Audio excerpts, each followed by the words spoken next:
ನಮಸ್ಕಾರ friends, welcome to the channel. ಇವತ್ತಿನ video ಏನು ಅಂತ ತಮ್ಮನೇಲಿ ನೋಡಿ ನಿಮಗೆ ಗೊತ್ತಾಗಿರುತ್ತೆ. Maharaja, is it a must watch movie? Yes, it's a must watch movie.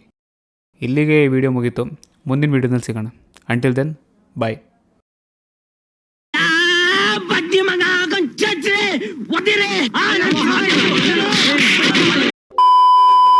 ಸಾರಿ.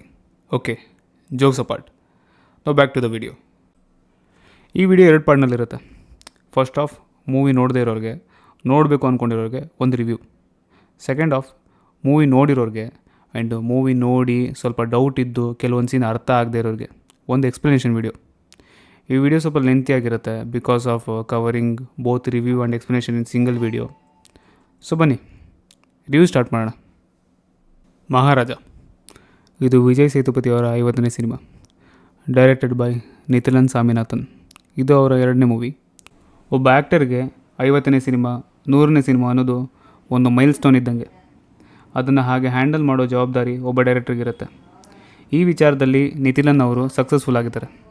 ಸೇತುಪತಿ ಅವರ 50ನೇ ಸಿನಿಮಾನ ಒಂದು ಮೈಲ್ ಸ್ಟೋನ್ ಆಗೋ ಹಾಗೆ ಮೂವಿನ ಮಾಡಿದ್ದಾರೆ. ಈ ಫಿಲಮ್ ಸ್ಟೋರಿ ಟ್ರೈಲರ್ ಪ್ರಕಾರ ನೋಡೋದಾದರೆ ಸೇತುಪತಿ ಅವರು ಮಹಾರಾಜ ಅನ್ನೋ ಒಂದು ಕ್ಯಾರೆಕ್ಟರ್ ಪ್ಲೇ ಮಾಡ್ತಿದ್ದಾರೆ. ಮೂವಿನಲ್ಲಿ ಅವರೊಬ್ಬ ಕಟಿಂಗ್ ಶಾಪ್ನಲ್ಲಿ ಕೆಲಸ ಮಾಡೋ ಕ್ಷೌರಿಕ. ಮೂವಿನಲ್ಲಿ ಅವ್ರಿಗೆ ಜ್ಯೋತಿ ಅಂತ ಒಬ್ಬಳು ಮಗಳಿರ್ತಾಳೆ. ಆಮೇಲೆ ಅವ್ರ ಜೊತೆ ಲಕ್ಷ್ಮಿ ಅಂತ ಒಂದು ಕ್ಯಾರೆಕ್ಟರ್ ಇರುತ್ತೆ. ಅದ್ರ ಮೇಲೆ ಅವರಿಬ್ಬರಿಗೂ ತುಂಬ ಸೆಂಟಿಮೆಂಟ್ ಆ್ಯಂಡ್ ಅಟ್ಯಾಚ್ಮೆಂಟ್ ಇರುತ್ತೆ. ಒಂದಿನ ಹೀಗಿರಬೇಕಾದ್ರೆ ಸ್ವಲ್ಪ ಜನ ಕಳ್ಳರು ಮನೆಗೆ ನುಗ್ಗಿ ಮಹಾರಾಜನ ಹೊಡೆದು ಆ ಲಕ್ಷ್ಮಿನ ಎತ್ಕೊಂಡು ಹೊರಟೋಗ್ತಾರೆ. ಮಹಾರಾಜ ಪೊಲೀಸ್ ಕಂಪ್ಲೇಂಟ್ ಕೊಡ್ತಾನೆ. ಎಲ್ಲಿಂದ ಸ್ಟೋರಿ ಏನಾಯಿತು, ಲಕ್ಷ್ಮಿ ಯಾರು, ಲಕ್ಷ್ಮಿ ಏನು, ಅದು ಕೊನೆಗೆ ಅವನಿಗೆ ಸಿಗ್ತಾ, ಮೂವಿ ಅವರು ನಮಗೇನು ಹೇಳೋಕೆ ಹೊರಟಿದ್ದಾರೆ ಅಂತ ನೀವು ಮೂವಿ ನೋಡೇ ತಿಳ್ಕೊಳ್ಬೇಕು. ಸೊ ಇದು ಈ ಮೂವಿಯ 1 line story without any spoilers. Trailer ನೋಡಿದ್ರು ನಿಮ್ಗೆ ಇಷ್ಟೇ ಡೀಟೇಲ್ಸ್ ಸಿಗುತ್ತೆ. ಸೊ ಇವಾಗ ರಿವ್ಯೂ ಕಡೆ ಹೋಗೋಣ. ಮೂವಿ ಪಾಸಿಟಿವ್ಸ್ ಕಡೆ ನೋಡೋದಾದರೆ ತುಂಬಾ ಇದ್ದಾವೆ. ಅದನ್ನೆಲ್ಲ ಒಂದೊಂದಾಗಿ ನೋಡ್ಕೊಂಬರೋಣ ಬನ್ನಿ. ಮೊದಲನೇದಾಗಿ ಕ್ಯಾಸ್ಟಿಂಗ್ ಆ್ಯಂಡ್ ದೇರ್ ಪರ್ಫಾರ್ಮೆನ್ಸ್. ಮೂವಿನಲ್ಲಿ ಪ್ರತಿಯೊಬ್ಬರು literally each and every one did A great job. ಪ್ರತಿಯೊಬ್ಬರು ತುಂಬ ನ್ಯಾಚುರಲಾಗಿ ಪರ್ಫಾರ್ಮ್ ಮಾಡಿದ್ದಾರೆ. ಆ್ಯಂಡ್ ಎಲ್ರಿಗೂ ಒಂದು ವೇಟೇಜ್ ಇರೋ ಕ್ಯಾರೆಕ್ಟರ್ನೇ ಕೊಟ್ಟಿದ್ದಾರೆ. ಯಾವ ಕ್ಯಾರೆಕ್ಟರ್ ಕೂಡ ಸುಮ್ಮನೆ ಹಿಂಗೆ ಬಂದು ಹಂಗೆ ಹೋಗಲ್ಲ. ಎಲ್ಲೂ ಯಾರ ಕ್ಯಾರೆಕ್ಟರ್ ಕೂಡ ಫೋರ್ಸ್ಡ್ ಅಂತ ಅನಿಸಲ್ಲ. ಅಷ್ಟು ಕ್ಲೀನಾಗಿ ಡೈರೆಕ್ಟರ್ ಕ್ಯಾರೆಕ್ಟರ್ನ ಬರ್ಕೊಂಡಿದ್ದಾರೆ. ಆ್ಯಂಡ್ ಅವರಿಂದ ಅಷ್ಟೇ ಕ್ಲೀನಾಗಿ ಆ್ಯಕ್ಟ್ ಮಾಡಿಸಿದ್ದಾರೆ. ಇನ್ನು ಮೇಯ್ನ್ ಹೈಲೈಟ್ ಅಂತ ಬಂದರೆ ವಿಜಯ್ ಸೇತುಪತಿ ಅವರು ಮತ್ತು ಅನುರಾಗ್ ಕಶ್ಯಪ್ ಅವರು ಇಬ್ಬರು ಒಂದು ಬ್ರಿಲಿಯಂಟ್ ಪರ್ಫಾರ್ಮೆನ್ಸ್ನೇ ಕೊಟ್ಟಿದ್ದಾರೆ.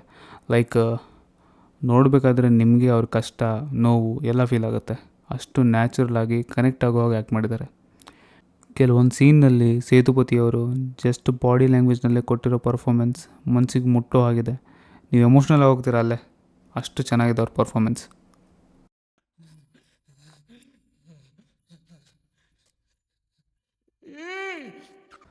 ನೆಕ್ಸ್ಟ್ ಪಾಸಿಟಿವ್ ಬಂದು ಸ್ಕ್ರೀನ್ ಪ್ಲೇ. ಈ ಮೂವಿನಲ್ಲಿ ಇವ್ರು ಯೂಸ್ ಮಾಡ್ಕೊಂಡಿರೋ ಸ್ಕ್ರೀನ್ ಪ್ಲೇ ಪ್ಯಾಟರ್ನ್, ಅದನ್ನು ಹೇಗೆಲ್ಲ ತೋರಿಸ್ಬೇಕಂತ ಬರ್ಕೊಂಡಿರೋ ವೇ, ಅದನ್ನು ಅಷ್ಟೇ ಪ್ರಾಪರಾಗಿ ಕನ್ವಿನ್ಸಿಂಗ್ ಆಗೋ ಹಾಗೆ ಮಾಡಿರೋ ಎಕ್ಸಿಕ್ಯೂಷನ್, ಅದ್ರ ಪ್ಲೇಸ್ಮೆಂಟ್ ಎಲ್ಲ ಟಾಪ್ ನಾಚ್. ಮೂವಿ ಮಾಡಬೇಕು ಅಂತ ಅಂದ್ಕೊಂಡಿರೋ ಯಂಗ್ ಡೈರೆಕ್ಟರ್ಗಳಿಗೆ ಇದೊಂದು ಓಪನ್ ಬುಕ್ ಅಂತಲೇ ಹೇಳ್ಬೋದು. ನೆಕ್ಸ್ಟ್ ಪಾಸಿಟಿವ್ ಅಂದರೆ ಇದರ ರೈಟಿಂಗ್.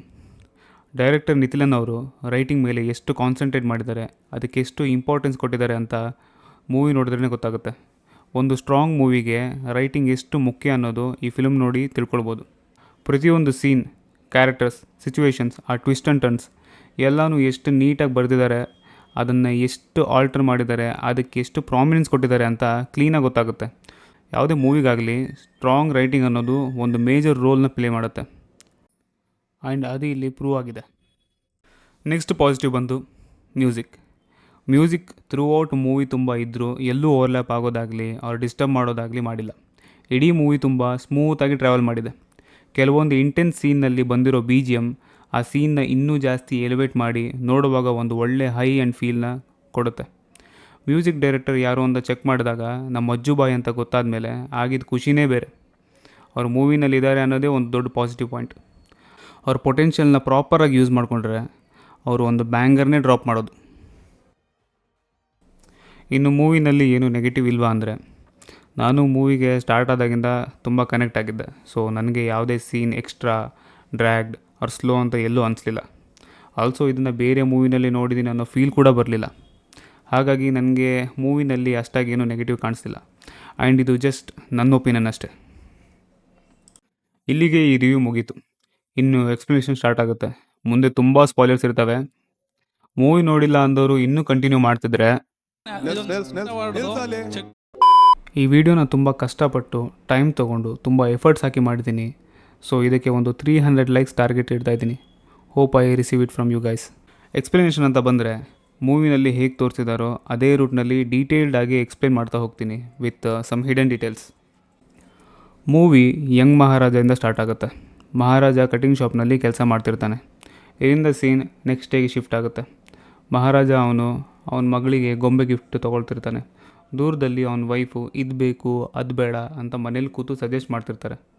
ಇನ್ನೇನು ಗೊಂಬೆನ ತೊಗೊಂಡು ಹೋಗಬೇಕು ಅನ್ನೋಷ್ಟರಲ್ಲಿ ಒಂದು ಲಾರಿ ಬ್ಯಾಲೆನ್ಸ್ ತಪ್ಪಿ ಆ ಮನೆಗೆ ಡಿಕ್ಕಿ ಹೊಡೆದು ಮನೆ ಗೋಡೆನ ಅಲ್ಲಿರೋ ಮಹಾರಾಜ ಹೆಂಡತಿ ಮತ್ತು ಮಗಳ ಮೇಲೆ ಬೀಳಿಸುತ್ತೆ. ಇಲ್ಲಿಂದ ಸೀನ್ 13 ವರ್ಷ ಆದಮೇಲೆ ಬರೋ ಸೀನ್ಗೆ ಶಿಫ್ಟ್ ಆಗುತ್ತೆ. ಮಹಾರಾಜ ಊರಿಂದ ಆಚೆ ಮನೆ ಮಾಡಿರ್ತಾನೆ. ಅಲ್ಲಿ ಅವನ ಮಗಳು ಜ್ಯೋತಿ ಜೊತೆಗೆ ಲಕ್ಷ್ಮಿ, ಈ 3 ಜನ ಇರ್ತಾರೆ. ಲಕ್ಷ್ಮಿ ಯಾರು ಅಂದರೆ ಆ ಆಕ್ಸಿಡೆಂಟ್ ಆದಾಗ ಮಹಾರಾಜನ ಮಗಳ ಮೇಲೆ ಒಂದು ಕಬ್ಬಿಣದ ಡಸ್ಟ್ಬಿನ್ ಬಿದ್ದು ಕಾಪಾಡಿರುತ್ತೆ. ಸೊ ಅವರು ಆ ಡಸ್ಟ್ಬಿನ್ನ ತಮ್ಮ ಫ್ಯಾಮಿಲಿಯಲ್ಲಿ ಇರೋ ಒಬ್ಬ ಮೆಂಬರ್ ಥರ ಟ್ರೀಟ್ ಮಾಡಿ ಅದಕ್ಕೊಂದು ಲಕ್ಷ್ಮಿ ಅಂತ ಹೆಸರು ಕೊಟ್ಟು ಅದನ್ನು ತುಂಬ ಪ್ರೀತಿಯಿಂದ ನೋಡ್ಕೊಳ್ತಿರ್ತಾರೆ. ಇನ್ನು ಮಗಳು ಓದಿನಲ್ಲಿ ವೀಕ್, ಆದರೆ ಸ್ಪೋರ್ಟ್ಸ್ನಲ್ಲಿ ತುಂಬ ಶಾರ್ಪ್ ಇರ್ತಾಳೆ. ಅದಕ್ಕೆ ಅವಳು PT ಟೀಚರ್ಗೂ ತುಂಬ ಫೇವ್ರೆಟ್.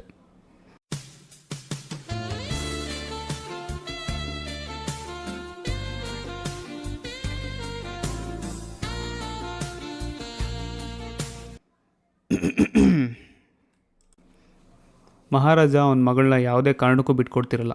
ಎಲ್ಲಿವರೆಗೂ ಅಂದರೆ ಅವಳು ಓದೋ ಸ್ಕೂಲ್ನಲ್ಲಿ ಡೈರೆಕ್ಟರ್ ಮಿಸ್ಅಂಡರ್ಸ್ಟ್ಯಾಂಡ್ ಮಾಡಿಕೊಂಡು ಎಲ್ಲರ ಮುಂದೆ ಅವನ ಮಗಳಿಗೆ ಬೈದು TC ಕೊಡ್ತೀನಿ ಅಂತ ಹೇಳಿ ಆಮೇಲೆ ಅವಳು ತಪ್ಪಲ್ಲ ಅಂತ ಗೊತ್ತಾದ ಮೇಲೆ ಆ ಡೈರೆಕ್ಟರೇ ಮಗಳ ಹತ್ರ ಬಂದು ಸಾರಿ ಕೇಳೋವರೆಗೂ ಅಲ್ಲಿಂದ ಕದಲಲ್ಲ. ಅಷ್ಟು ಅವನ ಮಗಳ ಮೇಲೆ ಪ್ರೀತಿ ಇಟ್ಕೊಂಡಿರ್ತಾನೆ. ಹೀಗೆ ಇವ್ರ ಲೈಫು ತುಂಬ ನಾರ್ಮಲ್ ಆಗಿ ಚೆನ್ನಾಗಿ ಸಾಗ್ತಾ ಇರುತ್ತೆ. ಒಂದಿನ ಮಗಳು ಸ್ಪೋರ್ಟ್ಸ್ ಕ್ಯಾಂಪಸ್ ಅಂತ ಬೇರೆ ಊರಿಗೆ ಹೋಗೋ ಹಾಗಾಗುತ್ತೆ. ಹೋಗೋಕ್ಕೆ ಮುಂಚೆ ಮಗಳು, ನಾನು ಊರಿಂದ ವಾಪಸ್ ಬರೋವರೆಗೂ ಲಕ್ಷ್ಮೀನ ಚೆನ್ನಾಗಿ ನೋಡ್ಕೊ, ನಾನು ಅವಾಗವಾಗ ವೀಡಿಯೋ ಕಾಲ್ ಮಾಡ್ತಿರ್ತೀನಿ, ಲಕ್ಷ್ಮೀನ ನನಗೆ ತೋರಿಸ್ಬೇಕು ನೀನು ಅಂತ ಹೇಳಿ ಹೊರಡ್ತಾಳೆ. ಅವತ್ತಿನ ರಾತ್ರಿ ಮಹಾರಾಜ ಡೈಲಿ ಕೆಲಸ ಮುಗಿಸ್ಕೊಂಡು ಮನೆಗೆ ಬರೋ ಹಾಗೆ ಮನೆಗೆ ಬಂದು ಸೇರ್ತಾನೆ. ಸೀನ್ ಕಟ್ ಮಾಡಿದ್ರೆ ಮಹಾರಾಜ ಯಾರ ಹತ್ರನೋ ಹೊಡೆಸ್ಕೊಂಡು ಕೆಳಗೆ ಬಿದ್ದಿರ್ತಾನೆ.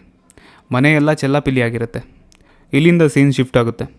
ಏರಿಯಾ ಕೌನ್ಸಿಲರ್ ಅವನ ಕಾರ್ ಸರ್ವಿಸ್ ಕೊಟ್ಟಿರೋ ಸರ್ವಿಸ್ ಸೆಂಟರ್ಗೆ ಬಂದು ನನ್ನ ಕಾರ್ನಲ್ಲಿ ಇದ್ದ ನಮ್ಮ ಬಾಸ್ ಕೊಟ್ಟಿರೋ ಕನ್ನಡಕ ಎಲ್ಲರೂ ಅಂತ ಅಲ್ಲಿರೋ ಮ್ಯಾನೇಜರ್ಗೆ ಹೊಡಿತಾನೆ.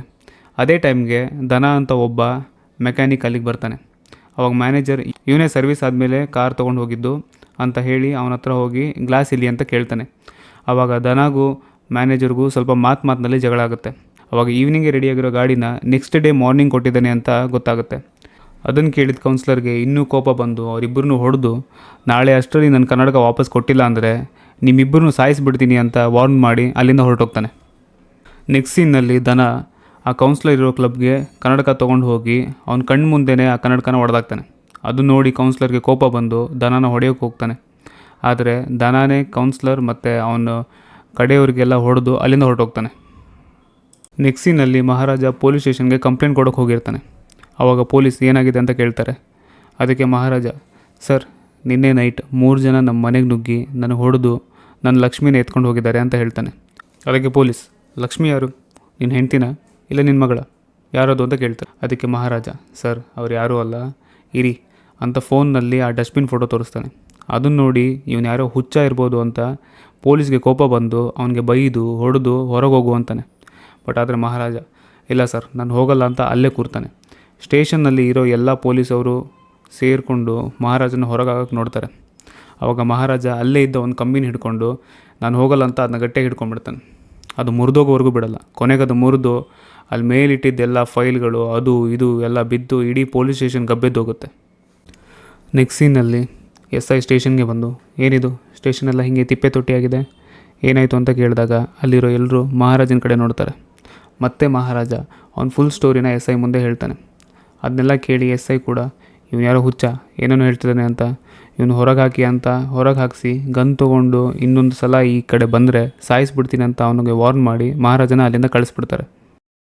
ಅವ್ನು ಹೋದ ಅಂತ ಎಲ್ಲರೂ ರಿಲ್ಯಾಕ್ಸ್ ಆಗೋ ಗ್ಯಾಪ್ನಲ್ಲೇ ಮಹಾರಾಜ ವಾಪಸ್ ಬಂದು, ಸರ್ ನಿಮಗೆ ಈ ಕೇಸ್ ತೊಗೊಳ್ಳೋಕ್ಕೆ 40,000 ಅಡ್ವಾನ್ಸ್ ಕೊಡ್ತೀನಿ, ನೀವು ಹುಡುಕ್ ಕೊಟ್ಟ ಮೇಲೆ 5 ಲಕ್ಷ ಕೊಡ್ತೀನಿ ಅಂತ ಹೇಳ್ತಾನೆ. ಆವಾಗ ಪೊಲೀಸವರು ದುಡ್ಡಿನ ಆಸೆಗೆ ಕೇಸ್ ಒಪ್ಕೊಳ್ತಾರೆ. ನೆಕ್ಸ್ಟ್ ಸೀನಲ್ಲಿ ಎಲ್ಲ ಇನ್ವೆಸ್ಟಿಗೇಟ್ ಸ್ಟಾರ್ಟ್ ಮಾಡ್ತಾರೆ. ಏನೂ ಕ್ಲೂ ಸಿಗಲ್ಲ. ಒಂದು ಡಸ್ಟ್ಬಿನ್ಗೆ 5 ಲಕ್ಷ ಕೊಡ್ತಿದ್ದಾನೆ ಅಂದರೆ ಅದರ ಹಿಂದೆ ಬೇರೆ ಏನೋ ಇದೆ ಅಂತ ಪೊಲೀಸವ್ರಿಗೆ ಅನುಮಾನ ಬರುತ್ತೆ. SI ಮಹಾರಾಜ ಹತ್ರ ಇದ್ರ ಬಗ್ಗೆ ಇನ್ನೂ ಡೀಟೇಲ್ ಆಗಿ ಕೇಳೋಕ್ಕೆ ಹೋದಾಗ ಮಹಾರಾಜ, ಸರ್ 5 ಯಾಕೆ, ಇನ್ನೂ 2 ಲಕ್ಷ ಸೇರಿಸಿ 7 ಲಕ್ಷ ಕೊಡ್ತೀನಿ, ಬೇಗ ನನ್ನ ಮಗಳು ಕ್ಯಾಂಪಿಂದ ವಾಪಸ್ ಬರೋ ಮುಂಚೆ ನನಗೆ ನನ್ನ ಲಕ್ಷ್ಮಿನ ಹುಡುಕೊಡಿ ಅಂತಾನೆ. ಇದರಿಂದ SI ಜಸ್ಟ್ ಆ ಡಸ್ಟ್ಬಿನ್ದು ಒಂದು ಡೂಪ್ಲಿಕೇಟ್ ಕಾಪಿ ಮಾಡಿಕೊಟ್ಟು ದುಡ್ಡು ಕಿತ್ಕೊಂಬಿಡೋಣ ಅಂತ ಆ ಥರದ ಡಸ್ಟ್ಬಿನ್ನ ಊರೆಲ್ಲ ಹುಡುಕೋಕ್ಕೆ ಶುರು ಮಾಡ್ತಾನೆ. ಗ್ಯಾಪ್ನಲ್ಲಿ ಅವಾಗವಾಗ ಮಹಾರಾಜ ಹತ್ರ ಅಷ್ಟು ಇಷ್ಟು ದುಡ್ಡು ಕಿತ್ಕೊಳ್ತಿರ್ತಾರೆ. ನೆಕ್ಸ್ಟ್ ಸೀನಲ್ಲಿ 2 ಹೊಸ ಕ್ಯಾರೆಕ್ಟರ್ನ ಇಂಟ್ರೊಡ್ಯೂಸ್ ಮಾಡ್ತಾರೆ, ಸೆಲ್ವಮ್ ಆ್ಯಂಡ್ ಶಬರಿ ಅಂತ. ಬೇಸಿಕಲಿ ಇವರಿಬ್ಬರು ಬೆಳಗ್ಗೆ ಟೈಮ್ನಲ್ಲಿ ಒಂದು ಎಲೆಕ್ಟ್ರಿಕ್ ಶಾಪ್ನಲ್ಲಿ ಕೆಲಸ ಮಾಡ್ತಿರ್ತಾರೆ. ಬಟ್ ಇವ್ರ ಮೇನ್ ಕೆಲಸ ಬಂದು ಮನೆಗೆ ನುಗ್ಗಿ ಕಳ್ತನ ಮಾಡೋದು. ಯಾರಾದರೂ ಇವ್ರ ಮುಖ ನೋಡಿದ್ರೆ ಅವ್ರನ್ನ ಸಾಯಿಸ್ಬಿಟ್ಟು ಬರ್ತಿರ್ತಾರೆ. ಇದರಲ್ಲಿ ಶಬರಿ ಬರೀ ಸಾಯಿಸೋದಷ್ಟೇ ಅಲ್ಲದೆ ಯಾರಾದರೂ ಚೆನ್ನಾಗಿರೋ ಹುಡುಗಿ ಕಂಡ್ರೆ ಅತ್ಯಾಚಾರ ಕೂಡ ಮಾಡ್ತಿರ್ತಾನೆ. ಇನ್ನು ಸೆಲ್ವಮ್ ವಿಚಾರಕ್ಕೆ ಬಂದರೆ ಅವನಿಗೆ ಒಬ್ಬಳು ಹೆಂಡತಿ ಮತ್ತು ಒಬ್ಬಳು ಚಿಕ್ಕ ಮಗಳು ಇರ್ತಾಳೆ. ಅವನೊಂದು ಮಗಳಿಗೋಸ್ಕರನೇ ಈ ಕೆಲಸಕ್ಕೆ ಇಳಿದಿರ್ತಾನೆ. ಅವನ ಹೆಂಡತಿಗೆ ಅವ್ನು ಮಾಡೋ ಈ ಕಳ್ತನದ ಬಗ್ಗೆ ಏನೂ ಗೊತ್ತಿರಲ್ಲ. ಹೀಗೆ ಅವನ ಲೈಫ್ ಮನೆ, ಫ್ಯಾಮಿಲಿ, ಕಳ್ತನ ಅಂತ ನಡೀತಾ ಇರುತ್ತೆ. ಅವನ ಮನೆಯಲ್ಲಿ ಲಕ್ಷ್ಮಿ ಇರೋದು ನಮ್ಗೆ ತೋರಿಸ್ತಾರೆ. ಈ ಕಡೆ ನೋಡಿದ್ರೆ ಮಹಾರಾಜ ಅವನ ಲಕ್ಷ್ಮಿನ ಹುಡುಕೊಡೋವರೆಗೂ ನಾನು ಮನೆಗೂ ಹೋಗಲ್ಲ, ಸಲೂನ್ಗೂ ಹೋಗಲ್ಲ ಅಂತ ಸ್ಟೇಷನಲ್ಲೇ ಕೂತಿರ್ತಾನೆ. ಅಲ್ಲಿರೋ ಎಲ್ಲ ಪೊಲೀಸ್ ಅವನ ಇನ್ನೊಂದ್ಸೆನ್ಸ್ನ ಮಿಸ್ಯೂಸ್ ಮಾಡಿಕೊಂಡು ಅವನ ಹತ್ರನೇ ಕೆಲಸ ಮಾಡಿಸ್ಕೊಂಡು ಅವನ ಹತ್ರನೇ ದುಡ್ಡು ಕಿತ್ಕೊಂಡು ಅವನಿಗೆ ಹೊಡಿತಿರ್ತಾರೆ. ಇಷ್ಟೆಲ್ಲ ಆದರೂ ಅದನ್ನೆಲ್ಲ ಸಹಿಸ್ಕೊಂಡು ತಾಳ್ಮೆಯಿಂದ ಅಲ್ಲೇ ಕೂತಿರ್ತಾನೆ. ಸೊ ಹೀಗೆ ಒಂದಿನ ಆ ಕಾರ್ ಗ್ಯಾರೇಜ್ ಮ್ಯಾನೇಜರ್ ಅವನ ಫ್ರೆಂಡ್ ದನ ಮಿಸ್ಸಿಂಗ್ ಅಂತ ಏರಿಯಾ ಕೌನ್ಸಿಲರ್ ಮೇಲೆ ಕಂಪ್ಲೇಂಟ್ ಕೊಡೋಕ್ಕೆ ಬಂದಿರ್ತಾನೆ. ಆವಾಗ ಮಹಾರಾಜ ದನ ಫೋಟೋ ನೋಡ್ತಾನೆ. ಸೊ ಇಲ್ಲಿ ನಮಗೆ ಒಂದು ಫ್ಲ್ಯಾಶ್ ಬ್ಯಾಕ್ ತೋರಿಸ್ತಾರೆ. ದನ ಕೌನ್ಸ್ಲರ್ಗೆ ಹೊಡೆದು ಅಲ್ಲಿಂದ ಹೋಗೋ ಸೀನಿಂದ ಕಂಟಿನ್ಯೂ ಆಗುತ್ತೆ.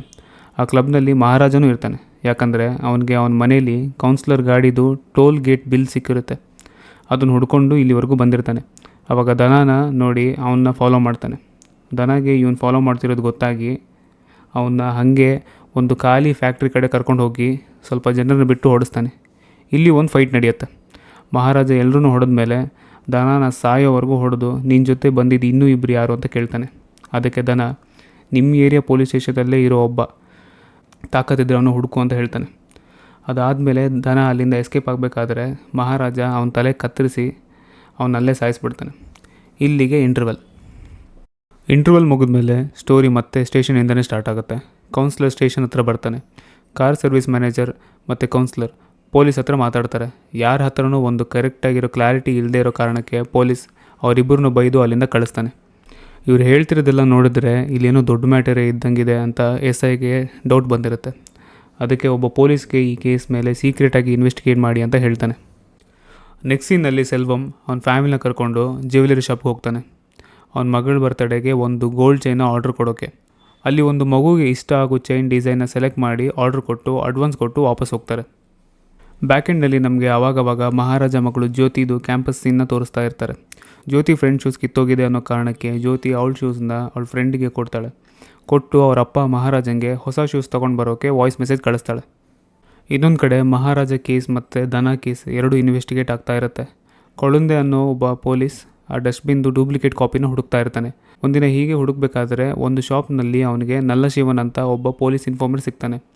ಅವನು ಇದ್ರ ಡೂಪ್ಲಿಕೇಟ್ ಹುಡುಕೋಕ್ಕೆ ಹೆಲ್ಪ್ ಮಾಡ್ತೀನಿ ಅಂತ ಒಪ್ಕೊಳ್ತಾನೆ. ಈವನ್ SI ಕೂಡ ಅವನಿಗೆ ಸ್ವಲ್ಪ ಹೆಲ್ಪ್ ಮಾಡಿ ಅಂತ ರಿಕ್ವೆಸ್ಟ್ ಮಾಡ್ತಾನೆ. ಸೆಲ್ವಮ್ ಮಗಳ ಬರ್ತಡೇ ದಿನ ಚೈನ್ ರೆಡಿಯಾಗಿರುತ್ತೆ.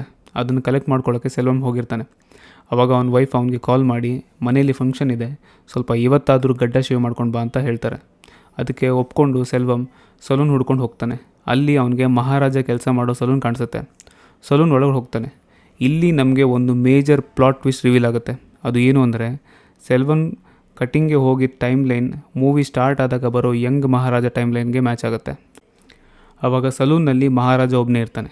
ಬನ್ನಿ ಸರ್ ಅಂತ ಕೂರಿಸಿ ಟ್ರಿಮ್ಮಿಂಗ್ ಮಾಡ್ತಾ ಇರುವಾಗ ಬ್ಯಾಟ್ರಿ ವೀಕ್ ಆಗಿದೆ, ಬೇರೆ ತೊಗೊಂಡು ಬರ್ತೀನಿ ಅಂತ ಹೋಗ್ತಾನೆ. ಆವಾಗ ಸೆಲ್ವಮ್ಗೆ ಶಬರಿ ಕಾಲ್ ಮಾಡಿ, ನ್ಯೂಸ್ ಪೇಪರ್ ನೋಡು, ನಾವು ಮಾಡಿರೋ ಕ್ರೈಮ್ ಬಗ್ಗೆ ಯಾರೋ ಡೀಟೇಲ್ಡಾಗಿ ಬರೆದಿದ್ದಾರೆ, ಬಟ್ ನಮ್ಮ ಹೆಸರು ಡೀಟೇಲ್ಸ್ ಮಾತ್ರ ಹಾಕಿಲ್ಲ ಅಷ್ಟೇ ಅದರಲ್ಲಿ ಅಂತ ಇಬ್ಬರು ಡಿಸ್ಕಸ್ ಮಾಡಬೇಕಾದ್ರೆ ಹಿಂದೆ ಮಹಾರಾಜ ಬಂದು ನಿಂತಿರ್ತಾನೆ. ಅವನ್ನ ಸೆಲ್ವಮ್ ನೋಡಿ ಟೆನ್ಷನ್ ಆಗೋಗ್ತಾನೆ. ಇವನ್ನೆಲ್ಲ ಕೇಳಿಸ್ಕೊಂಬಿಟ್ಟು ಅಂದ್ಕೊಂಡು ಅದೇ ಭಯ ಆ್ಯಂಡ್ ಟೆನ್ಷನ್ನಲ್ಲೇ ಅಲ್ಲಿಂದ ಮನೆಗೆ ಹೋಗ್ತಾನೆ. ಮನೆಗೆ ಹೋದ್ಮೇಲೂ ಅದೇ ಟೆನ್ಷನ್ ಅವನು ಕಾಡ್ತಾ ಇರುತ್ತೆ. ಸೆಲ್ವಂ ಹೆಂಡ್ತಿ ಚೈನ್ ಇಲ್ಲಿ ಅಂತ ಕೇಳ್ತಾರೆ. ಆವಾಗ ಎಲ್ಲರೂ ಸೇರಿ ಮನೆಯೆಲ್ಲ ಹುಡುಕಿದ್ರೂ ಚೈನ್ ಸಿಗಲ್ಲ. ಅದು ಸಲೂನಲ್ಲೇ ಬಿದ್ದಿರುತ್ತೆ. ಅದನ್ನು ಮಹಾರಾಜ ನಾನು ಕೊಟ್ಟು ಬರ್ತೀನಿ ಅಂತ ಸೆಲ್ವಂ ಮನೆಗೆ ಹೊರಡ್ತಾನೆ. ಈ ಕಡೆ ಸೆಲ್ವಂ ಕೂಡ ಟೆನ್ಷನ್ ಆಗಿ ಶಬರಿನ ಕರ್ಕೊಂಡು ಸಲೂನ್ ಹತ್ರ ಹೋಗಬೇಕು ಅಂದ್ಕೊಳ್ಳೋಷ್ಟರಲ್ಲಿ ಅವನೇ ಮನೆ ಹತ್ರ ಬರ್ತಾನೆ. ತುಂಬ ಜನರಿಗೆ ಇರೋ ಕನ್ಫ್ಯೂಷನ್ ಏನು ಅಂದರೆ ಮಹಾರಾಜನಿಗೆ ಹೇಗೆ ಸೆಲ್ವಂ ಮನೆ ಗೊತ್ತಾಯಿತು ಅಂತ. ಅದು ಹೇಗೆ ಅಂದರೆ ಸೆಲ್ವಂ ಸಲೂನ್ ಒಳಗೆ ಬರೋಕ್ಕಿಂತ ಮುಂಚೆ ಯಾರಿಗೋ ಒಬ್ಬರಿಗೆ ಅವನ ಮನೆ ಅಡ್ರೆಸ್ ಹೇಳ್ತಾ ಇರ್ತಾನೆ. ಅಲ್ಲಿ ಮಹಾರಾಜನಿಗೆ ಸೆಲ್ವಂ ಮನೆ ಅಡ್ರೆಸ್ ಗೊತ್ತಾಯಿತು. ಕೋಇನ್ಸಿಡೆಂಟ್ಲಿ ಅವನ ಹಿಂದೆನೇ ಪೊಲೀಸ್ ಕೂಡ ಬಂದುಬಿಡ್ತಾರೆ. ಇದೆಲ್ಲ ನೋಡಿ ಸೆಲ್ವಂ ಈ ಕಟಿಂಗ್ ಶಾಪ್ ಅವನೇ ಪೊಲೀಸ್ ಅವ್ರನ್ನ ಕರ್ಕೊಂಡು ಬಂದಿದ್ದಾನೆ ಅಂತ ಕನ್ಫ್ಯೂಸ್ ಆಗ್ತಾನೆ. ಪೊಲೀಸ್ ಬಂದಂಗೆ ಅಲ್ಲಿರೋ ಎಲ್ಲರ ಮುಂದೆ ಸೆಲ್ವಂ ಮತ್ತು ಶಬರಿನ ಹೊಡೆಯೋಕ್ಕೆ ಶುರು ಮಾಡ್ತಾರೆ. ಸೆಲ್ವಂ ಹೆಂಡ್ತಿ ಬಂದು ಯಾಕೆ ಹೊಡಿತಿದ್ದೀರ ಅಂತ ಕೇಳಿದರೆ, ನಿನ್ನ ಗಂಡ ಎಷ್ಟು ಮನೆ ದರೋಡೆ ಮಾಡಿದ್ದಾನೆ, ಎಷ್ಟು ಹೆಣ್ಮಕ್ಳನ್ನ ಅತ್ಯಾಚಾರ ಮಾಡಿದ್ದಾನೆ ಅಂತ ಗೊತ್ತಾ ನಿನಗೆ, ಯಾರ್ಯಾರ್ದೋ ಮನೆ ದರೋಡೆ ಮಾಡಿ ಈ ಫಂಕ್ಷನ್ ಮಾಡ್ತಿದ್ದಾನೆ ಅಂತ ಎಲ್ಲರ ಮುಂದೆ ಹೊಡೆದು ಅರೆಸ್ಟ್ ಮಾಡಿ ಕರ್ಕೊಂಡು ಹೋಗ್ತಾರೆ. ಇದೆಲ್ಲ ನೋಡಿ ಸೆಲ್ವಂ ಹೆಂಡ್ತಿಗೆ ಟ್ರಾಮಾ ಆಗಿ, ಇಂಥ ಪಾಪಿ ಜೊತೆ ನಾನಿದ್ನ, ಇವನ ಜೊತೆ ಸಂಸಾರ ಮಾಡಿದ್ನ, ನಾನು ಸತ್ರು ನನ್ನ ನೋಡೋಕ್ಕೆ ಬರಬೇಡ ಅಂತ ಅದು ಇದು ಅಂದು ಶಾಪ ಹಾಕಿ ಮೊದಲು ಇವನ್ನ ಇಲ್ಲಿಂದ ಕರ್ಕೊಂಡು ಹೋಗಿ ಅಂತ ಪೊಲೀಸ್ಗೆ ಹೇಳ್ತಾಳೆ. ಇಷ್ಟೆಲ್ಲದಕ್ಕೂ ಮಹಾರಾಜನೇ ಕಾರಣ ಅಂತ ಸೆಲ್ವಂಗೆ ಅವನ ಮೇಲೆ ಒಂದು ದೊಡ್ಡದಾಗಿ ದ್ವೇಷ ಹುಟ್ಕೊಳ್ಳುತ್ತೆ. ಸೀನ್ ಪ್ರೆಸೆಂಟ್ ಟೈಮ್ಗೆ ಶಿಫ್ಟ್ ಆಗುತ್ತೆ. ಮಹಾರಾಜ ಮಗಳು ಕ್ಯಾಂಪಸ್ ಮುಗಿಸ್ಕೊಂಡು ಮನೆಗೆ ವಾಪಸ್ ಬರ್ತಿರ್ತಾಳೆ. ಈ ಕಡೆ ನಲ್ಲ ಶಿವನ್ ಒಂದು ಎಕ್ಸಾಕ್ಟ್ ಡೂಪ್ಲಿಕೇಟ್ ಡಸ್ಟ್ಬಿನ್ ರೆಡಿ ಮಾಡಿರ್ತಾನೆ. ಅದನ್ನು SIಗೆ ತೋರಿಸಿ ಆಮೇಲೆ ಅದು ಎಲ್ಲೆಲ್ಲಿ ಡ್ಯಾಮೇಜ್ ಆ್ಯಂಡ್ ಡೆಂಟ್ ಆಗಿರುತ್ತೋ ಅದು ನೋಡಿಕೊಂಡು ಆ್ಯಸ್ ಇಟ್ ಈಸ್ ಲಕ್ಷ್ಮಿ ಥರನೇ ಇರೋ ಇನ್ನೊಂದು ಡಸ್ಟ್ಬಿನ್ನ ರೆಡಿ ಮಾಡ್ತಾರೆ. ಇವಾಗ SIಗೆ ಇದನ್ನು ಕದ್ದೆ ಅಂತ ಒಪ್ಕೊಳ್ಳೋಕ್ಕೆ ಒಬ್ಬ ಕಳ್ಳ ಬೇಕು. ಆದರೆ 50,000 ಕೊಡ್ತೀನಿ ಅಂದರೂ ಯಾವ ಒಬ್ಬ ಕಳ್ಳನು ಕಸ ಹಾಕೋ ಡಸ್ಟ್ಬಿನ್ನ ಕದ್ದೆ ಅಂತ ಒಪ್ಕೊಳ್ಳೋಕ್ಕೆ ತಯಾರೇ ಇರಲ್ಲ.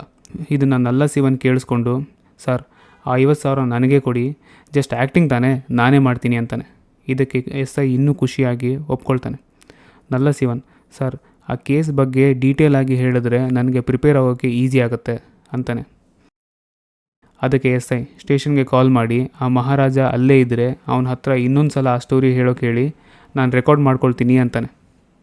ಪ್ರತಿ ಸಲ ಸ್ಟೋರಿ ಹೇಳುವಾಗ ಕಾಮಿಡಿ ಥರ ಅನಿಸಿದ್ರೆ ಈ ಸಲ ತುಂಬ ಎಮೋಷ್ನಲ್ ಆಗಿ ಎದೆ ಬಾರದಿಂದ ಸ್ಟೋರಿ ಹೇಳೋಕ್ಕೆ ಶುರು ಮಾಡ್ತಾನೆ.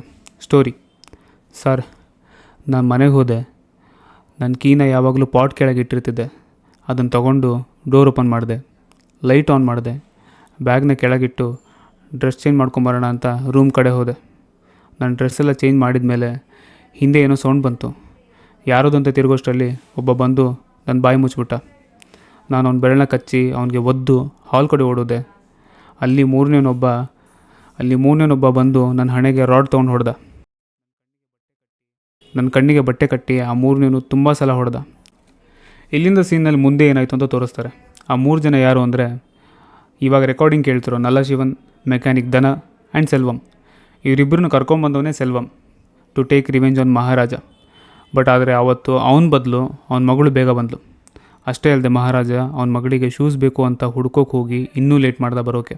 ಆ ಗ್ಯಾಪ್ನಲ್ಲಿ ನಲ್ಲ ಶಿವನ್ ಮತ್ತು ಧನ ಒಬ್ಬೊಬ್ಬರಾಗೆ ಮತ್ತೆ ಹೋಗಿ ಆ ಹುಡುಗಿನ ಅತ್ಯಾಚಾರ ಮಾಡಿದರು. ಇನ್ನೇನು ಮಹಾರಾಜ ಬರಲ್ಲ, ಇವಳನ್ನ ಸಾಯಿಸಿ ಹೊರಟೋಗೋಣ ಅಂತ ಧನ ಅಂದ್ಕೊಂಡ್ರೆ ಸೆಲ್ವಂ ಏನು ಬೇಡ, ನಡೀರಿ ಹೊರಡೋಣ ಅಂತ ಎಲ್ಲರೂ ಕರ್ಕೊಂಡು ಅಲ್ಲಿಂದ ಹೊರಟೋಗ್ತಾನೆ. ಇವರೆಲ್ಲ ಹೋಗಿ ಸ್ವಲ್ಪ ಹೊತ್ತಾದಮೇಲೆ ಮಹಾರಾಜ ಮನೆಗೆ ಬರ್ತಾನೆ. ಡೋರ್ ಓಪನ್ ಆಗಿರೋದು ನೋಡಿ ಮಗಳು ವಾಪಸ್ ಬಂದಿದ್ದಾಳೆ ಅಂತ ಅವನಿಗೆ ಗೊತ್ತಾಗುತ್ತೆ. ಅವಳನ್ನ ಹುಡ್ಕೊಂಡು ಹೋದರೆ ಅವಳು ಮೈಯೆಲ್ಲ ಗಾಯ ಆಗಿ ನೋಡೋಕೆ ಆಗದೇ ಇರೋ ಪರಿಸ್ಥಿತಿನಲ್ಲಿ ಬಿದ್ದಿರ್ತಾಳೆ. ಅದನ್ನು ನೋಡಿ ಮಹಾರಾಜನಿಗೆ ಹಾರ್ಟ್ ಬ್ರೇಕ್ ಆಗಿ ಅವಳನ್ನ ಹಾಸ್ಪಿಟಲಿಗೆ ಕರ್ಕೊಂಡು ಹೋಗಿ ಅಡ್ಮಿಟ್ ಮಾಡ್ತಾನೆ. ಮನೆಗೆ ವಾಪಸ್ ಬಂದು ಫ್ರಸ್ಟ್ರೇಷನ್ನಲ್ಲಿ ಆ ತಂದಿರೋ ಶೂಸ್ ನೋಡಿ, ಇದರಿಂದ ಲೇಟ್ ಮಾಡಿಬಿಟ್ಟೆ, ಅರ್ಧ ಗಂಟೆ ಮುಂಚೆ ಬಂದಿದ್ರೆ ನನ್ನ ಮಗಳನ್ನ ಕಾಪಾಡ್ಬೋದಿತ್ತಲ್ಲ ಅಂತ ಮನೇಲಿರೋ ಐಟಮ್ನೆಲ್ಲ ಹೊಡೆದಾಕಿ ತಾನೂ ಒಂದು ಗ್ಲಾಸ್ ತೊಗೊಂಡು ತಲೆಗೆ ಹೊಡ್ಕೊಂಡು ಕೆಳಗೆ ಬಿದ್ದೋಗ್ತಾನೆ. ಸೊ ನಮಗೆ ಸ್ಟಾರ್ಟಿಂಗ್ನಲ್ಲಿ ಮಹಾರಾಜ ಆ ಪ್ರಜ್ಞೆ ತಪ್ಪಿದ ಸೀನು ಏನು ಅಂತ ಇವಾಗ ಗೊತ್ತಾಗುತ್ತೆ. ಇದನ್ನೆಲ್ಲ ಕೇಳಿಸ್ಕೊಳ್ತಿದ್ದ ನಲ್ಲ ಶಿವನ್ಗೆ ಜೀವ ಬಾಯಿಗೆ ಬಂದಿರುತ್ತೆ. ಸುತ್ತಿ ಬಳಸಿ ಡಸ್ಟ್ಬಿನ್ನು ಅದು ಇದು ಅಂತ ನನ್ನ ಕುತ್ತಿಗೆಗೆ ಬಂತಲ್ಲ ಅಂತ ಸೆಲ್ವಂಗೆ ಕಾಲ್ ಮಾಡ್ತಾನೆ. ನಡೆದಿರೋನ್ನೆಲ್ಲ ಸೆಲ್ವಂ ಹತ್ರ ಎಕ್ಸ್ಪ್ಲೇನ್ ಮಾಡ್ತಾನೆ. ನಾನು ನಾಳೆ ಬರ್ತೀನಿ ಅಂತ ಪೊಲೀಸವ್ರ ಹತ್ರ ಹೇಳಿ ಎಲ್ಲಾದರೂ ಎಸ್ಕೇಪ್ ಹೋಗ್ತೀನಿ ಅಂತ ಹೇಳ್ತಾನೆ. ಪೊಲೀಸವ್ರ ಹತ್ರ ಹೋಗಿ, ಸರ್ ಲೊಕೇಶನ್ ಕೊಡಿ, ನಾಳೆ ಬರ್ತೀನಿ ಅಂದರೆ ಅವರು, ಇಲ್ಲ ನಿನ್ನ ಮನೆ ತುಂಬ ದೂರ ಇದೆ, ಸುಮ್ಮನೆ ಲೇಟ್ ಆಗುತ್ತೆ, ಇವತ್ತು ರಾತ್ರಿ ಇಲ್ಲೇ ಮಲ್ಕೋ, ಬೆಳಗ್ಗೆ ಎದ್ದು ಸ್ಪಾಟ್ ಹತ್ರ ಹೋಗಿ ಏನಿದೆ ಆ್ಯಕ್ಟಿಂಗ್ ಮಾಡು, ಕೇಸ್ ಇಲ್ಲೇ ಕ್ಲೋಸ್ ಆಗುತ್ತೆ ಅಂತ ಅವನ್ನ ಅಲ್ಲೇ ಇರಿಸ್ಕೊಳ್ತಾರೆ. ಆದರೆ ನಲ್ಲ ಶಿವನ್ಗೆ ಭಯಕ್ಕೆ ಅವತ್ತು ರಾತ್ರಿ ನಿದ್ದೆನೇ ಬರಲ್ಲ. ಸೊ ಇಲ್ಲಿಗೆ ನಮಗೆ ಪ್ರಾಪರ್ ಆಗಿರೋ ಒಂದು ಪ್ಲಾಟ್ ರಿವೀಲ್ ಆಗುತ್ತೆ. ಮಹಾರಾಜ ಇಷ್ಟು ದಿನ ಡಸ್ಟ್ಬಿನ್ಗೋಸ್ಕರ ಕಳ್ಳರನ್ನು ಹುಡುಕ್ತಿದ್ದಿಲ್ಲ, ಅವನ ಮಗಳಿಗೋಸ್ಕರ ಅವ್ರನ್ನೆಲ್ಲ ಹುಡುಕ್ತಿದ್ದ. ಇದೇ ಕಾರಣಕ್ಕೆ ಅವನ ದನನ ಕೂಡ ಸಾಯಿಸಿದ ಅಂತ ಗೊತ್ತಾಗುತ್ತೆ. ಇಲ್ಲಿಂದ ಪ್ರೆಸೆಂಟ್ ಡೇಗೆ ಸ್ಟೋರಿ ಕಂಟಿನ್ಯೂ ಆಗುತ್ತೆ. ಅವನ ಮಗಳನ್ನ PT ಟೀಚರ್ ಮನೇಲಿ ಇರಿಸಿ ಟ್ರೀಟ್ಮೆಂಟ್ ಕೊಡಿಸ್ತಿರ್ತಾನೆ. ಹೊರಗೆ ಯಾರೊಬ್ಬರಿಗೂ ಇದ್ರ ಬಗ್ಗೆ ಒಂದು ಸುಳಿವು ಇಲ್ದಂಗೆ ನೋಡ್ಕೊಂಡಿರ್ತಾನೆ. ಆವಾಗ ಅವನ ಮಗಳು, ಅಪ್ಪ ಯಾರು ಇವರೆಲ್ಲ, ನನಗೆ ಯಾಕೆ ಹಿಂಗೆ ಮಾಡಿದ್ರು, ನಾನೇನು ತಪ್ಪು ಮಾಡಿದ್ದೆ, ನಾನು ಒಂದು ಸಲ ಅವ್ರು ನೋಡಬೇಕು, ಅವ್ರ ಹತ್ರ ಮಾತಾಡಬೇಕು, ಅವ್ರ ಹತ್ರ ಕರ್ಕೊಂಡು ಹೋಗು ಅಂತ ಕೇಳ್ಕೊಳ್ತಾಳೆ. ಅದಕ್ಕೆ ಮಹಾರಾಜ ಕೂಡ ಆಯಿತು ಅಂತ ಒಪ್ಕೊಳ್ತಾನೆ. ಸೊ ನೆಕ್ಸ್ಟ್ ಡೇ ಮಾರ್ನಿಂಗ್ ಮಹಾರಾಜ ಮನೆಗೆ ಪೊಲೀಸ ನಲ್ಲ ಶಿವನ್ನ ಕರ್ಕೊಂಡು ಬರ್ತಾರೆ. ಕರ್ಕೊಂಡು ಬಂದು ಅವತ್ತೇನೇನು ಮಾಡಿದ್ರಿ ಅಂತ ಆ್ಯಕ್ಟ್ ಮಾಡಿ ತೋರಿಸು ಅಂತ ಹೇಳ್ತಾರೆ. ಅದೇ ಭಯದಲ್ಲಿ ನಲ್ಲ ಶಿವಮ್ ಆ್ಯಕ್ಟ್ ಮಾಡೋಕ್ಕೆ ಸ್ಟಾರ್ಟ್ ಮಾಡ್ತಾನೆ. ಅದನ್ನು ಇನ್ನೊಬ್ಬ ಪೊಲೀಸ್ ರೆಕಾರ್ಡ್ ಬೇರೆ ಮಾಡ್ತಿರ್ತಾನೆ. ಆ್ಯಕ್ಟ್ ಮಾಡ್ತಾ ಮಾಡ್ತಾ ಮಹಾರಾಜನಿಗೆ ಇವನ ಮೇಲೇ ಡೌಟ್ ಬರುತ್ತೆ. ಆವಾಗ ಅವನಿಗೆ ಅವನ ಮಗಳು ಹೇಳಿದ ಮಾತು ನೆನಪಾಗುತ್ತೆ. ಅದೇನು ಅಂದರೆ, ಅವತ್ತು ಆ ಇನ್ಸಿಡೆಂಟ್ ಆಗಿರೋ ದಿನ ಮಹಾರಾಜನ ಮಗಳು ಜ್ಯೋತಿ ಆ 3 ಜನರಲ್ಲಿ ಒಬ್ಬನ ಬೆನ್ನು ಮುಟ್ಟಿರ್ತಾಳೆ. ಆ ಬೆನ್ನಲ್ಲಿ ಒಂದು ದಪ್ಪ ಗುಳ್ಳೆ ಇರುತ್ತೆ. ಆ್ಯಂಡ್ ಅದು ಮುಂದೆ ಮಹಾರಾಜನಿಗೆ ಒಬ್ಬ ಪೊಲೀಸ್ಗೆ ಇರೋ ಗುಳ್ಳೆ ಅಂತ ಗೊತ್ತಾಗುತ್ತೆ. ಅದಕ್ಕೆ ಅವನು ಸ್ಟಾರ್ಟಿಂಗಿಂದನೂ ಪ್ರತಿಯೊಬ್ಬ ಪೊಲೀಸ್ ಬೆನ್ನ ಮುಟ್ಟು ನೋಡ್ತಾ ಇರ್ತಾನೆ, ಆ ಗುಳ್ಳೆ ಏನಾದ್ರು ಇದೆಯಾ ಅಂತ. ಆವಾಗ ನಲ್ಲ ಶಿವನ ಬೆನ್ನು ಮುಟ್ಟು ನೋಡಿದ್ಮೇಲೆ ಅದು ಕನ್ಫರ್ಮ್ ಆಗುತ್ತೆ.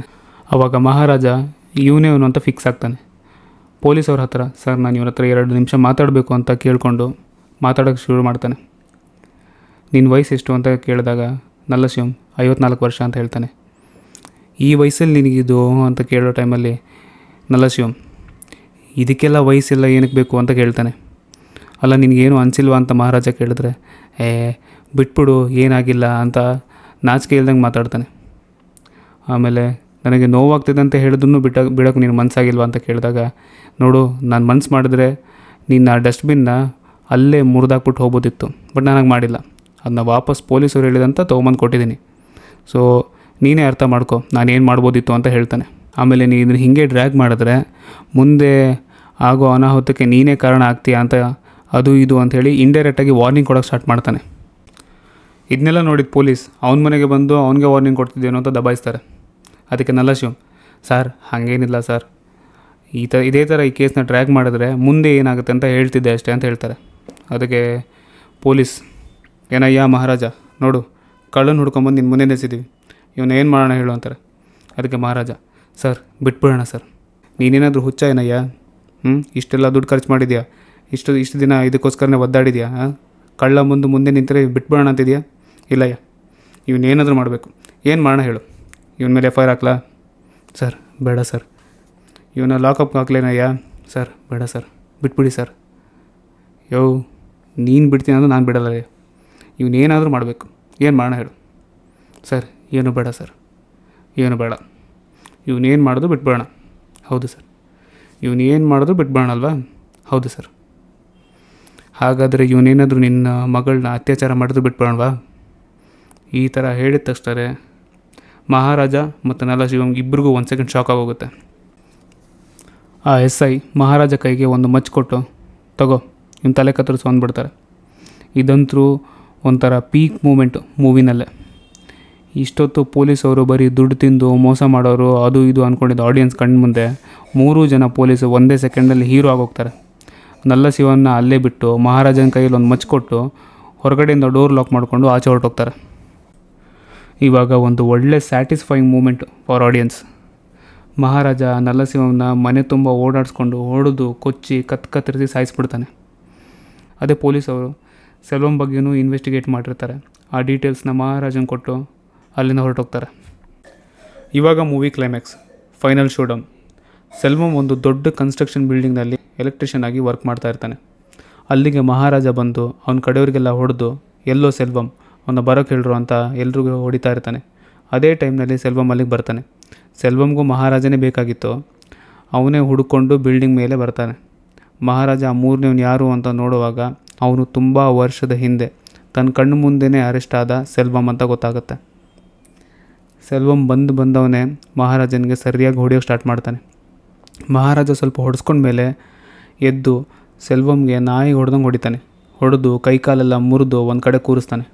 ಅದೇ ಟೈಮ್ನಲ್ಲಿ ಮಹಾರಾಜ ಮಗಳನ್ನ PT ಟೀಚರ್ ಆ ಜಾಗಕ್ಕೆ ಕರ್ಕೊಂಡು ಬರ್ತಾರೆ. ಈ ಕಡೆ ಸೆಲ್ವಮ್ ಮಹಾರಾಜನಿಗೆ ಹೇಳ್ತಾ ಇರ್ತಾನೆ, ನೀನು ನನಗೆ ಕೊಟ್ಟಿರೋ ಗಾಯ ಏನೂ ಅಲ್ಲ, ಇದೆಲ್ಲ ಸ್ವಲ್ಪ ದಿನದಲ್ಲಿ ಆರೋಗುತ್ತೆ. ಆದರೆ ನಾನು ನಿನಗೆ ಕೊಟ್ಟಿರೋ ಗಾಯ ಇದೆಯಲ್ಲ, ಅದು ನಿನ್ನ ಸಾಯೋವರೆಗೂ ನಿನ್ನ ಕಾಡ್ತಾ ಇರುತ್ತೆ ಅಂತ ಹೇಳಿ ಖುಷಿ ಪಡ್ತಾ ಇರ್ತಾನೆ. ಅದೇ ಟೈಮ್ನಲ್ಲಿ ಮಹಾರಾಜ ಮಕ್ಕಳು ಮೇಲೆ ಅವರಿರೋ ಜಾಗಕ್ಕೆ ಬರ್ತಾಳೆ ಆ ಕ್ರಿಮಿನಲ್ ಹತ್ರ ಮಾತಾಡೋಕ್ಕೆ. ಬಟ್ ಮಹಾರಾಜ ಬೇಡ, ಹೊರಟೋಗೋಣ, ನೀನು ಮಾತಾಡೋದೇನೂ ಬೇಡ, ನಡಿ ಹೊರಡೋಣ ಅಂತ ಹೇಳ್ತಾನೆ. ಬಟ್ ಅವನ ಮಗಳು ಇಲ್ಲ ನಾನು ಮಾತಾಡ್ತೀನಿ ಅಂತ ಅವನ ಮುಂದೆ ಹೋಗಿ ಕೂರ್ತಾಳೆ. ಕೂತ್ಕೊಂಡು ಅವನ ಕಣ್ಣಲ್ಲಿ ಕಣ್ಣಿಟ್ಟು ನೋಡ್ತಾಳೆ. ಸೆಲ್ವಂ, ಏನು ಹಾಗೆ ನೋಡ್ತಿದ್ಯಾ ಅಂದಾಗ, ಏನಿಲ್ಲ, ಈ ಪ್ರಪಂಚದಲ್ಲಿ ಒಬ್ಬ ನೀಚ ಹೆಂಗಿರ್ತಾನೆ ಅಂತ ನೋಡಬೇಕಿತ್ತು, ಅದನ್ನೇ ನೋಡ್ತಾ ಇದ್ದೀನಿ ಅಂತ ಹೇಳ್ತಾಳೆ. ನೀನು ನನಗೆ ಹೀಗೆ ಮಾಡಿದೆ ಅಂತ ಖುಷಿ ಪಡ್ತಿದ್ಯಾ ಅಲ್ವಾ, ನಾನು ಕುಗ್ಗಲ್ಲ, ಇದನ್ನು ದಾಟ್ಕೊಂಡು ಮುಂದೆ ಬರ್ತೀನಿ ಅಂತಾಳೆ. ಆವಾಗ ಸೆಲ್ವಂ, ನೀನು ಇಷ್ಟೆಲ್ಲ ಮಾತಾಡ್ತೀಯ ಅಂತ ಗೊತ್ತಿದ್ದರೆ ಅವತ್ತೇ ನಿನ್ನ ಸಾಯಿಸಿಬಿಡ್ತಿದ್ದೆ ಅಂತ ಹೇಳ್ತಾನೆ. ಆವಾಗ ಜ್ಯೋತಿ, ಇದು ನೀನು ನನಗೆ ಕೊಟ್ಟಿರೋ ಪ್ರಾಣಭಿಕ್ಷೆ ಅಲ್ಲ, ನಾನು ನಿನಗೆ ಕೊಟ್ಟಿರೋ ಪ್ರಾಣಭಿಕ್ಷೆ, ಬದುಕೋ ಹೋಗು ಅಂತ ಹೇಳ್ತಾಳೆ. ಅಷ್ಟೇ ಅಲ್ಲದೆ ಬರ್ತಾ ಅವ್ರ ಮನೇಲಿರೋ ಕೆಲವೊಂದು ಗೋಲ್ಡ್ ಚೈನ ತೊಗೊಂಬಂದಿರ್ತಾಳೆ. ಅದನ್ನು ಎತ್ಕೊಂಬಂದು ಅವ್ನ ಮುಂದೆ ಬಿಸಾಕಿ, ಇದಕ್ಕೋಸ್ಕರ ಅಲ್ವಾ ನೀನು ಬಂದಿದ್ದು, ತಗೊಂಡು ಸಾಯಿ ಅಂತ ಹೇಳಿ ಅಲ್ಲಿಂದ ಹೊರಟೋಗ್ತಾಳೆ. ಸೆಲ್ವಂ ಇಷ್ಟೆಲ್ಲ ಆದರೂ ಏನೂ ಆಗೇ ಇಲ್ಲ ಅಂತ ಆರಾಮಾಗಿರ್ತಾನೆ. ಆಮೇಲೆ ಅವಳು ಬಿಸಾಕಿದ್ದ ಗೋಲ್ಡ್ ಚೈನಲ್ಲಿರೋ ಗಂಟು ತೆಗೆದು ನೋಡ್ತಾನೆ. ಅದರಲ್ಲಿ ಅವನಿಗೆ ಅವನ ಮಗಳಿಗಂತ ತೊಗೊಂಡಿರೋ ಚೈನ್ ಕಾಣಿಸುತ್ತೆ. ಮತ್ತೆ ನಮಗೆ ಫ್ಲ್ಯಾಶ್ ಬ್ಯಾಕ್ ಸೀನ್ ತೋರಿಸ್ತಾರೆ. ಮಹಾರಾಜ ಆ ಒಂದು ಇನ್ಸಿಡೆಂಟ್ ಆದಮೇಲೆ ತನ್ನ ಹೆಂಡತಿ ಮತ್ತು ಮಗುನ ಕರ್ಕೊಂಡು ಸೆಲ್ವಂ ಹೆಂಡತಿ ಇರೋ ಮನೆಗೆ ಹೋಗ್ತಾನೆ ಆ ಚೈನ ವಾಪಸ್ ಕೊಡೋಕ್ಕೆ. ಆದರೆ ಸೆಲ್ವಂ ಹೆಂಡತಿ, ಅದು ನನಗೆ ಬೇಡ, ಎಷ್ಟು ಮನೆ ಹಾಳು ಮಾಡಿ ಅದನ್ನ ತೊಗೊಂಬಂದಿದ್ದೋ ಏನೋ, ನನ್ನ ಮಗಳಿಗೆ ನಾನು ಅದನ್ನ ಹಾಕಲ್ಲ, ಅದನ್ನ ಯಾವುದಾದ್ರೂ ದೇವ್ರ ಹುಂಡಿಗೆ ಹಾಕ್ಬಿಡಿ ಅಂತ ಹೇಳ್ತಾಳೆ. ಅವಾಗ ಮಹಾರಾಜನ ಹೆಂಡತಿ, ಸರಿ ಹೋಗು, ಮಗುಗೆ ಏನಾದರೂ ಗೊಂಬೆ ತೊಗೊಂಬಾ ಅಂತ ಹೇಳ್ತಾಳೆ. ಇದೇ ನಮಗೆ ಸ್ಟಾರ್ಟಿಂಗ್ನಲ್ಲಿ ತೋರಿಸೋ ಆಕ್ಸಿಡೆಂಟ್ ಸೀನ್. ಇದರಲ್ಲಿ ಗೋಡೆ ಬಿದ್ದು ಮಹಾರಾಜನ ಹೆಂಡತಿ, ಮಗಳು ಮತ್ತು ಸೆಲ್ವಂ ಹೆಂಡತಿ ಎಲ್ಲರೂ ಸತ್ತೋಗಿರ್ತಾರೆ. ಆ ಡಸ್ಟ್ಬಿನ್ ಸೆಲ್ವಂ ಮಗಳ ಮೇಲೆ ಬಿದ್ದು ಅವಳನ್ನ ಕಾಪಾಡಿರುತ್ತೆ. ಆವಾಗಿಂದ ಮಹಾರಾಜ ಸೆಲ್ವಂ ಮಗಳನ್ನ ತನ್ನ ಮಗಳ ಥರ ಸಾಕ್ತಾ ಇರ್ತಾನೆ. ಇದೆಲ್ಲ ಸೆಲ್ವಂಗೆ ಅರಿವಾಗುತ್ತೆ. ಜ್ಯೋತಿ ಬೆನ್ನ ಹಿಂದೆ ಆಗಿರೋ ಗಾಯ ನೋಡಿ ಅವನಿಗೆ ಕನ್ಫರ್ಮ್ ಆಗೋಗುತ್ತೆ ಅದು ತನ್ನ ಮಗಳೇ ಅಂತ. ಆವಾಗ ತನ್ನ ಮಗಳಿಗೆ ಇಷ್ಟೆಲ್ಲ ಹಿಂಸೆ ಕೊಟ್ಬಿಟ್ನ ಅಂತ ಸೆಲ್ವಂಗೆ ಎದೆ ಒಡೆದೋಗೋಷ್ಟು ದುಃಖ ಆಗುತ್ತೆ. ಜೋರಾಗಿ ಹೋಗ್ತಿರೋ ಮಗಳನ್ನ ಕೂಗೋಕ್ಕೆ ಶುರು ಮಾಡ್ತಾನೆ. ನನ್ನ ಕ್ಷಮಿಸ್ಬಿಡಮ್ಮ ಅಮ್ಮು, ನನ್ನಿಂದ ತಪ್ಪಾಗೋಯ್ತು ಅಂತ ಕೂಗಾಡ್ತಾನೆ. ಮಹಾರಾಜ ವಾಪಸ್ ಮೇಲೆ ಬಂದಾಗ ಅವನ ಕಾಲು ಹಿಡಿದು, ಅವಳು ನನ್ನ ಮಗಳು ತಾನೆ, ಅವಳು ಒಂದು ಸಲ ವಾಪಸ್ ಕರಿ, ಅವಳು ಕಾಲು ಹಿಡಿದು ನನ್ನ ಕ್ಷಮೆ ಕೇಳಬೇಕು, ಅವಳಿಗೆ ನನ್ನ ಅಪ್ಪ ಅಂತಲೂ ಹೇಳಲ್ಲ, ಒಂದು ಸಲ ಕರಿ ಅಂತ ಗೋಳಾಡೋಕ್ಕೆ ಶುರು ಮಾಡ್ತಾನೆ. ಅದಕ್ಕೆ ಮಹಾರಾಜ ಅವಳು ನನ್ನ ಮಗಳು ಅಂತ ಹೇಳಿ ಸೆಲ್ವಂನ ಅಲ್ಲೇ ತಳ್ಳಿ ಹೊರಟೋಗ್ತಾನೆ. ಕೊನೆಗೆ ತಾನು ಮಾಡಿರೋ ತಪ್ಪು ಗೊತ್ತಾಗಿ ತನ್ನ ಮಗಳನ್ನ ರಾಣಿ ಥರ ನೋಡ್ಕೊಳ್ತೀನಿ ಅಂತ ಅಂದೋನೇ ಅವಳಿಗೆ ಈ ಥರ ಪರಿಸ್ಥಿತಿ ತಂದುಬಿಟ್ನಲ್ಲ ಅಂತ ದುಃಖ ಆಗಿ, ನನ್ನಂಥ ಪಾಪಿ ಬದುಕಬಾರ್ದು, ನನಗೆ ಬದುಕಕ್ಕೆ ಲಾಯಕ್ಕಿಲ್ಲ ಅಂತ ಅದೇ ಬಿಲ್ಡಿಂಗಿಂದ ಕೆಳಗೆ ಬಿದ್ದು ಸತ್ತೋಗ್ತಾನೆ. ಕೊನೆಗೆ ಅವನ ಮಗಳು ಇಟ್ಟೋಗಿರೋ ಹೆಜ್ಜೆ ಗುರುತನ್ನ ತನ್ನ ರಕ್ತದಲ್ಲಿ ತೊಳಿತಾನೆ. ಇಲ್ಲಿಗೆ ಈ ಮೂವಿ ಒಂದು emotional and kind of happy ಎಂಡಿಂಗ್ನಲ್ಲಿ ಎಂಡ್ ಆಗುತ್ತೆ. ಸೊ ಇದಿಷ್ಟಾಗಿತ್ತು Maharaja movie review and explanation. ಈ ವಿಡಿಯೋನ ಆದಷ್ಟು ಶಾರ್ಟಾಗಿ ಎಕ್ಸ್ಪ್ಲೇನ್ ಮಾಡೋಣ ಅಂತ ಆದಷ್ಟು ಟ್ರಿಮ್ ಮಾಡಿ ಮೇಜರ್ ಪೋರ್ಷನ್ ಅಷ್ಟೇ ಕವರ್ ಮಾಡಿದ್ದೀನಿ. ವಿಡಿಯೋ ತುಂಬ ಲೆಂತಿ ಆಗಿದೆ. ಕೊನೆಯವರೆಗೂ ನೋಡಿರೋ ಎಲ್ರಿಗೂ ಒಂದು ದೊಡ್ಡ ಥ್ಯಾಂಕ್ಸ್. ಸೊ ನಮ್ಮ ಈ ಕಂಟೆಂಟ್ ನಿಮಗೆ ಇಷ್ಟ ಆಗಿದೆ ಅಂದ್ಕೊಳ್ತೀನಿ. ಇಷ್ಟ ಆಗಿದ್ದರೆ ವಿಡಿಯೋಗೆ ಒಂದು ಲೈಕ್ ಆ್ಯಂಡ್ ಚಾನಲ್ಗೆ ಸಬ್ಸ್ಕ್ರೈಬ್ ಆಗಿ. ಹಾಗೆ ಈ ವಿಡಿಯೋನ ನಿಮ್ಮ ಫ್ರೆಂಡ್ಸ್ ಆ್ಯಂಡ್ ಫ್ಯಾಮಿಲಿಗೆ ಶೇರ್ ಮಾಡಿ. ಸೊ ಅಷ್ಟೇ, ಮುಂದಿನ ವಿಡಿಯೋದಲ್ಲಿ ಸಿಗೋಣ. ಅಂಟಿಲ್ ದೆನ್, ಬಾಯ್.